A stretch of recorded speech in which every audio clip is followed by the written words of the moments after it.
Hi guys, welcome to 365 Days 365 Concepts. The concept that we're going to understand today is asset-based model. Sir, what is asset-based model and what is it used for? Sir, it is used to value the equity of a company. Sir, what value you're talking about? Arey, we are talking about intrinsic value. That means the true value of the company or the fundamental value of the company. This is what ideally the stock price should be. This is what ideally the stock's value should be. Sir, we are already aware that assets is equal to liability plus equity. So, sir, we can find out the value of equity by using the value of assets and the value of liability. Sir, simple mathematics. But, sir, the value of assets that is presented in the books, the value of liability that is presented in the books, can we directly use it? No, we cannot.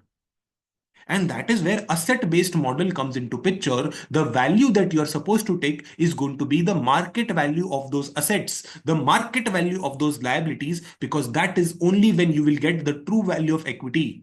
You cannot simply take the book value of assets and liability, because if you do, you will get book value of equity and not intrinsic value or fundamental value of equity. So, sir, the formula should be what, sir? Fair value of the assets, basically market value of the assets minus market value or fair value of the liabilities.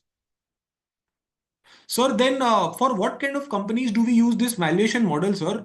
Sir, the companies which majorly have tangible short-term assets.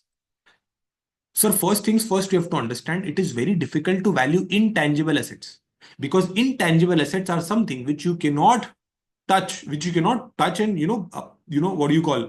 Basically, there's no physical presence of it. So, sir, to value that particular asset, it's already very difficult. So, sir, to value it's difficult, sir. How can we find out the fair value of it? So, sir, if a company has a lot of intangible assets, then the fair value of the assets of the company will not be a very, very appropriate metric to be used because the intangibles would be comprising of that fair of those assets. Intangibles would become a part of those assets, and it would not be, the right value of the assets of the company. Then, sir, okay, sir, so intangibles, if there are a lot of them in the company, then you cannot use this model. Sir, we get this. But sir, short-term assets, sir, why tangible short-term assets ideally a company should have to use this model?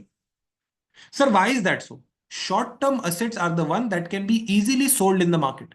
And when something can be easily sold in the market value and fair value will be more easily available. So, sir, okay, we understand this fact that short-term assets is what we are supposed to use. So, sir, what are you trying to come at? The point that I'm trying to make is the company that has the most liquid assets, for that kind of company, this model is appropriate because that is when you will get all the value of the assets as per whatever is in the fair value of all the assets would be more appropriate than basically. And that is what the second model is. Right. Sir, the book values need to be revalued based on the depreciated values, inflation adjusted values, and replacement values. Sir, what if fair value is not available? Then what do we do? Or use book value then. Sir, can we directly use the book values? No, no, no. Take it after depreciation. Adjust it for inflation. Use replacement value. Sir, what is replacement value? If I were to replace this asset in the exact condition today, what is the price that I have to incur? And that is what the third point is. So, sir, we have understood the fourth point as well, that asset-based models are not very helpful for companies with high intangibles and assets and liabilities for which fair value is difficult to determine. Sir, the entire concept is based on fair value of assets minus fair value of liabilities. If the fair value of the assets and liabilities of the company cannot be determined, then what's the point of using this? Or if it has a lot of intangibles and we are already aware that finding the value of intangible is very difficult, then how can we use this? And ideally, if you are using asset-based model to value the equity of the company, you should use other types of model as well to supplement it. You cannot just rely on one particular model. Sir, what are other types of model? You can use Gordon growth model. You can use cash flow models. Whatever you want to value the equity, you should use another model to supplement your calculation of intrinsic value. And that was the concept for the day. Thank you so much, guys. Please like, share, comment, and subscribe. I hope you guys understood everything. If there are any doubts, please feel free to ask in the comment section. I'll be more than happy to reply. Thank you so much, and bye bye.